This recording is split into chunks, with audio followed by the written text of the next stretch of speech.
Recently, I've had clients, customers, and people online asking me the same question. Should we feed our garden birds? They've seen videos online suggesting that feeding the birds in your garden increases the risk of disease. It helps and favours aggressive species such as blue tits, and it's actually responsible for the decline in some of our rarer species. Now, there's some truth in these concerns, but there's also misunderstanding. And if this misunderstanding turns into guilt or panic, it can lead to people doing the wrong thing for the right reasons. So I want to talk this through properly, not in a soundbite, not as a slogan, but honestly, based on ecology, experience, and what actually helps birds. First, let's put feeding birds into context, because it's not a modern obsession. It began in earnest in the late 19th century, and it started with Victorian natural history movements, and then continued through World War I and World War II with harsher winters and food scarcity for our garden birds. It took off post-1950s as gardens replaced farmland and as hedgerows were removed and insect populations began to decline. People didn't start feeding the birds because they suddenly became sentimental. They started because they noticed a change in the landscape and food became scarcer. Feeding birds has always been the response to loss, not the cause of it. Disease around bird feeders is real, and we saw that with trichomoniasis in the early 2000s, which absolutely decimated the populations of greenfinches and chaffinches. But feeders didn't create this disease. What feeders do is they bring birds together, and any time you concentrate wildlife, the risk of disease increases. If stopping feeding our birds was the solution, we'd also need to remove bird baths, cut hedges, and stop birds from communally roosting, because disease spreads anywhere that birds congregate. This isn't about eliminating risk, it's about reducing it. So how can we reduce this risk? Well, we can start by cleaning our feeders regularly. We can also space our feeders out. We can avoid using dense feeding stations where we're going to get a higher concentration of birds. And we can pause feeding locally if an outbreak is known. We don't stop washing our hands because we might touch a door handle later. One claim that I hear a lot is that feeding birds boosts aggressive species like blue tits, and this is the reason that some of our rarer species are declining. Blue tits are assertive. Anyone who's watched a feeder will know that. But assertive doesn't mean dominant in the way that people imagine. In decades of watching birds feed, I don't see blue tits taking over. I see them feeding quickly, moving on, and feeding alongside other small species. They're competitive, but they're not monopolising feeders like people suggest.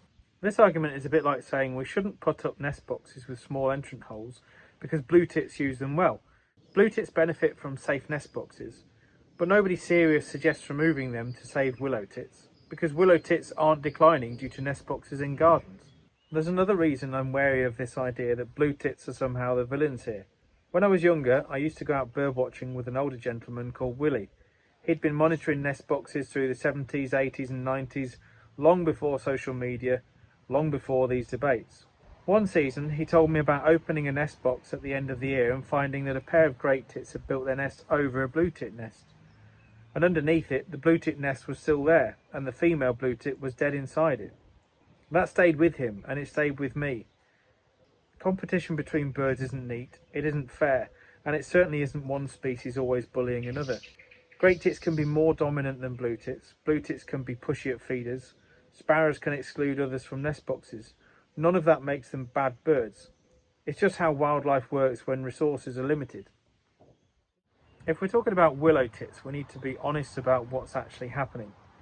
Willow tits are declining because of habitat loss, particularly the loss of damp, structurally complex woodland with dead wood. And one of the biggest pressures on willow tits isn't blue tits in gardens, it's marsh tits in woodland. Marsh tits and willow tits compete directly, look similar and occupy similar niches.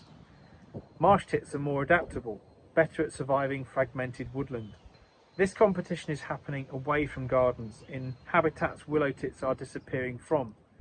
Removing bird feeders from gardens won't bring willow tits back. A lot of the anxiety around feeding birds comes from guilt and from wanting to control outcomes. People worry that if pigeons, starlings or collared doves turn up, the nice birds will starve. But gardens aren't bird menus, they're shared spaces. If you only want the birds you find pretty, what you want isn't wildlife, it's decoration. Competition is normal, dominance is normal. Birds don't experience fairness the way we do. Feeding isn't about choosing winners, it's about providing opportunity, not guarantees. The biggest issue isn't feeding itself, it's how we've turned feeding into a gadget, using mega feeding stations, clustered feeders, and everything on one pole. When you force birds to feed shoulder to shoulder, you increase stress, aggression, and disease risk. Spreading feeders around the garden using different feeder types and giving birds space makes a huge difference. Feeding birds is not conservation, habitat is. But in a landscape stripped of natural food, supplementary feeding is a lifeline, especially in the winter months. The choice isn't feeding or habitat, it's feeding within habitat. In winter, feeding saves lives. In spring, insects do the work. And all year round, gardens that function as ecosystems matter most. I want to show you something practical now, because a lot of the confusion around feeding birds comes down to the food itself. A lot of people tell me they buy the cheapest bird food they can find, places like B&M or Home Bargains, because you get a huge bag for very little money. And on the surface that makes sense. You look at the bag and think there's loads of food. But bird food works exactly the same way as human food.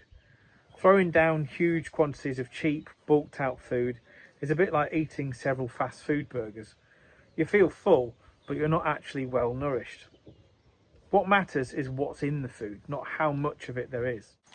This mix that we've had specially created here at Wild Your Garden is a blend of everything that the birds in your garden will need.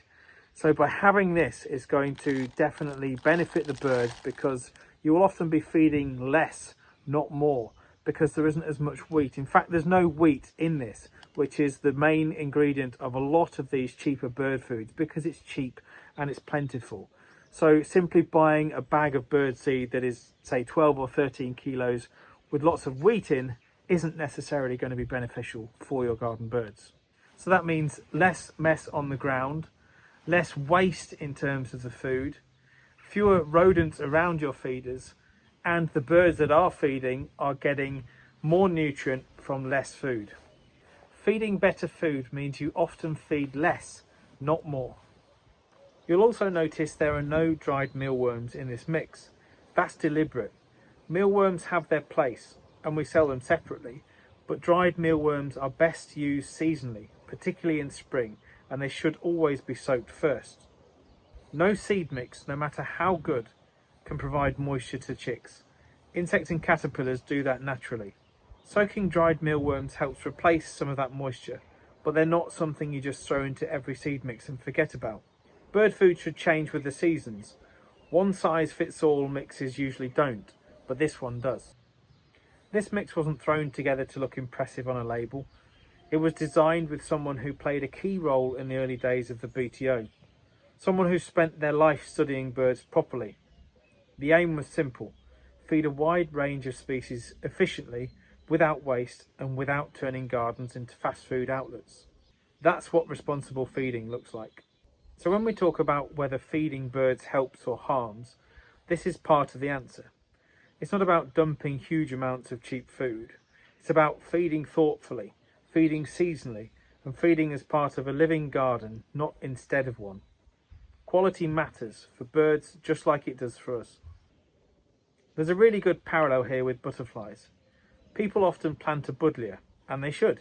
It's a great nectar source, and I plant them myself in my own garden. But a buddleia on its own is not going to save butterflies.